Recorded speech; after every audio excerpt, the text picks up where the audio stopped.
Ivan Klima, je viens pour la première fois de lire un de ses romans. J'ai perdu, oui, perdu dans mon cerveau la période à laquelle m'est venue la certitude qu'il fallait que je lise ce romancier né à Prague en 1931. Si j'ai mis Milan Kundera à côté, vous comprenez sûrement. Milan Kundera qui est également né en Tchécoslovaquie à la même époque, puisque lui c'était en 1929, oui 1929, comme Jacques Brel, comme d'autres, oui je pourrais vous faire une petite liste, mais ce n'est pas le moment, ce n'est pas la vidéo. Ivan Klima, contrairement à Milan Kundera, est resté dans son pays et donc durant 2 décennies, il a écrit discrètement le samizdat, l'auto-édition, l'envoi à l'étranger de manière clandestine, alors que Milan Kundera est devenu un Gallimard Boys, on pourrait dire.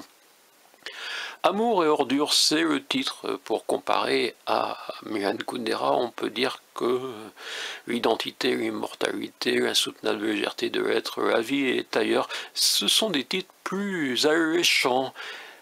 Risible amour, on est peut-être également proche de la partie amour de ce roman. Dans la Prague des années 80, un écrivain célèbre tombé en disgrâce abandonne temporairement l'essai qu'il rédige sur Kafka, la raison pour laquelle je vous ai mis le château, le procès, tout autour.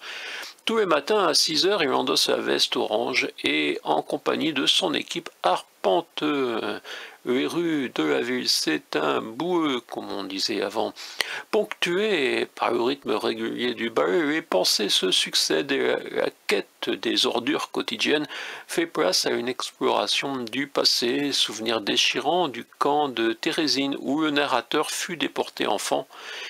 Une méditation sur la littérature en général et Kafka en particulier, une évocation lancinante de sa liaison adultère. Oui, l'amour, c'est un peu...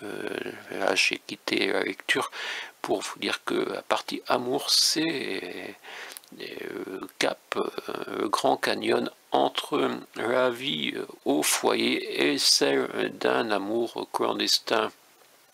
Peu à peu, je reprends la lecture, il faudra admettre l'impossibilité d'être à la fois un écrivain et un amant honnête et la nécessité de faire un choix douloureux. Ivan Klima, c'est noté en 4e de couverture, a également été déporté au camp de concentration des Thérésines. Et oui, c'était difficile à une époque communisme, car c'était bien ça.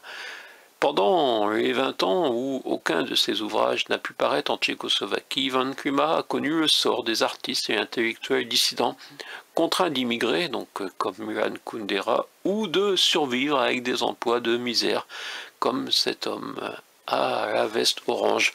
Aujourd'hui, je pourrais vous lire plusieurs passages, mais je le ferai peut-être après une relecture. Oui, c'est un livre qui m'a donné envie de le reprendre bientôt. La dame du bureau m'envoya au vestiaire, vous attendrez là-bas. Je traversai donc la cour pour me diriger vers la porte marquée vestiaire. Le bureau était gris et sinistre, la cour de même. Dans un coin, un amoncellement de briques cassées, de plâtras, plusieurs brouettes, quantité de poubelles et pas le moindre brin de verdure. Les vestiaires me firent un effet plus sinistre encore. Je m'assis sur un banc sous la fenêtre donnant sur une triste cour, sans lâcher ma serviette de cuir qui contenait les 3 petits pains au sucre de mon casse-croûte, un livre et un carnet pour prendre des notes au cas où il me viendrait une idée sur ce que j'étais en train d'écrire. Je terminais alors un essai sur Kafka.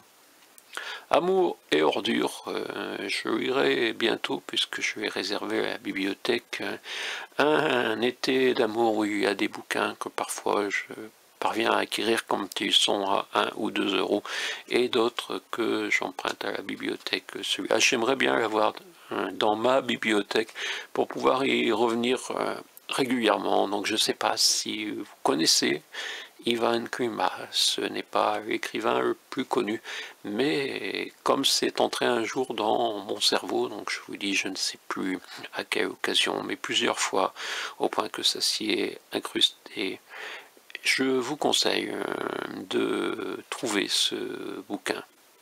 Ici, mon cul en Quercy blanc vous parle parfois des ordures. La censure n'existe pas en France, même en 2022 sous Macron 2. Ce sont toujours et encore des choix éditoriaux et d'algorithmes. En exemple, des livres, disons, invisibles par choix de notre presse objective et équilibrée, comme l'a qualifié M. Macron, pour justifier une rallonge Covid de subventions. La censure n'existe pas en France, ce sont des choix éditoriaux et d'algorithmes. Ces livres sont invisibles sûrement car ils sont très mauvais. Ce pourrait être un slogan officiel. La censure n'existe pas en France, ce sont des choix éditoriaux et d'algorithmes.